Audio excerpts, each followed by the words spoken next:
finding something for everyone to love. It's just one of the lengths we go to make you feel at home. Gretchen Rubin, can something as simple as acquiring a good habit really make us happier?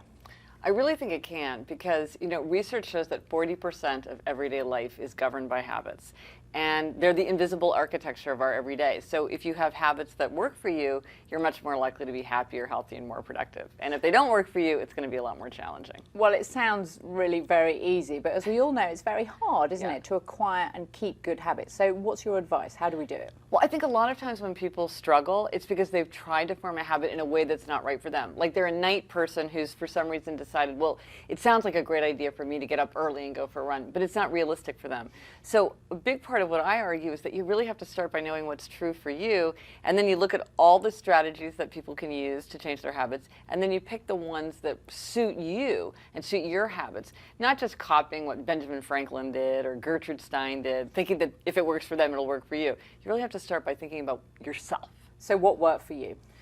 Well, I did a million different things, and what I found about myself is that for me, habits come pretty easily. And so for me, a lot of times it's just making up my mind that a habit's important to me, and often scheduling it too, figuring out when is it going to go into my day. Scheduling is a strategy that works a lot for people. Also monitoring. When I started monitoring how much sleep I got, I realized that I was overestimating it. I was remembering the times when I went to bed early, but underestimating the number of times I went to bed late. So monitoring worked really well for me too. But habits can also trap you, can't Yes. they? I know that I make to-do lists and I follow my husband around and I say, you haven't done this, you haven't done this. And actually it ends up being completely counterproductive. Yes.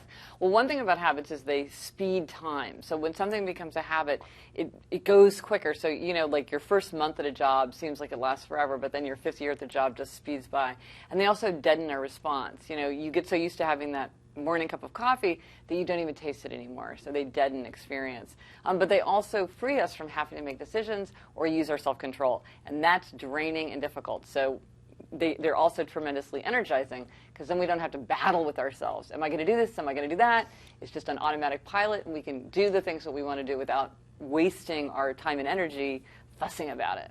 In your book, you quote your daughter, who talks about everyday life in utopia. Yeah. Is that your hope for all of us? That if we could have good habits, we could live a utopian life? Well, I mean, it's everyday life, but can you make your life as good as it can be under the circumstances, given who you are, given what your situation is? And I think for a lot of us, we know we would be happier if we got more sleep, or if we turned off our cell phone, or if we worked on a novel in our free time, or if we started playing piano again, or spent more time with our families. It's not that we don't know what would make us happier, but we just somehow aren't able to translate that into action. But I think if you use habits to make that a reality in your everyday life, I really do think you can make yourself happier.